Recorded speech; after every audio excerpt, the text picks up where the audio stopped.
remember that I used to think burnout was something that only happened to losers. But then a year into my first software engineering job, I worked myself so hard to the bone that I went to a restaurant, I got my food, and my hands were trembling so intensely that I couldn't eat. And then I walked home and I saw this vicious dog that I was convinced was going to tear me limb from limb. I started running and then I turned around, I blinked, and it was a hallucination. The dog didn't exist. So why do we as software engineers push ourselves so hard that we basically go crazy? Then when we break ourselves, how do we fix ourselves so we can become whole again? Issue 1, inability to manage expectations or unrealistic expectations. As a software engineer, you're talking with the product manager. They try to place way too much work on your plate.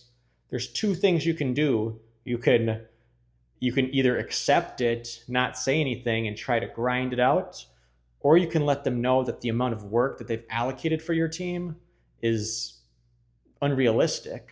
As a software engineer, part of the job is being able to set reasonable expectations, setting expectations in a work cadence, at a work cadence that is realistic for you and your team to be able to achieve things in a sustainable manner. 2, insecurity and self-imposed pressure. Maybe you feel concerned about the market. Oh, there's layoffs. It's impossible for me to get another job. So you just work really long hours and you put a lot of pressure on yourself to produce because you're scared of the alternative of losing your job. Or maybe it's not even an external issue. Maybe others are telling you that you're doing a good job and to relax a bit, but you put that pressure on yourself because you hold yourself to a certain standard that may or may not be realistic. One of the biggest challenges I've seen many software engineers have is an inability to have meaningful relationships outside their job, whether that's friends, romantic partner, or family. Many software engineers either don't have any or have few social ties. They don't allocate enough time to those relationships that can make life so meaningful and beautiful. Possibly even worse is they haven't developed the ability to socialize and maintain meaningful connections. So even though they would like to, even if it's on their priority list, they haven't yet developed the ability to be able to do so.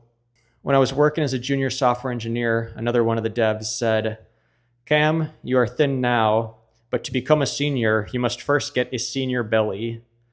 And I've seen that a lot of software engineers don't take good care of themselves, whether that's poor posture while working, no exercise or physical activities outside of work, drinking Monster or Diet Coke, and eating the other unhealthy foods that the company provides as snacks to motivate the workers, or not getting good sleep.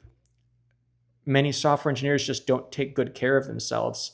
And if you are unwell physically, you're not going to be well mentally either. To be honest, there's no magic bullet that will prevent burnout or can cure you of burnout if you have kind of gone off the rails a bit. But these 4 factors, if you keep them in mind and you do your best to manage these 4 factors, there's going to be a much greater chance that you'll be able to maintain your physical and mental well-being. And I greatly wish that you will be able to do so, and you'll have a long and fulfilling career as a software engineer.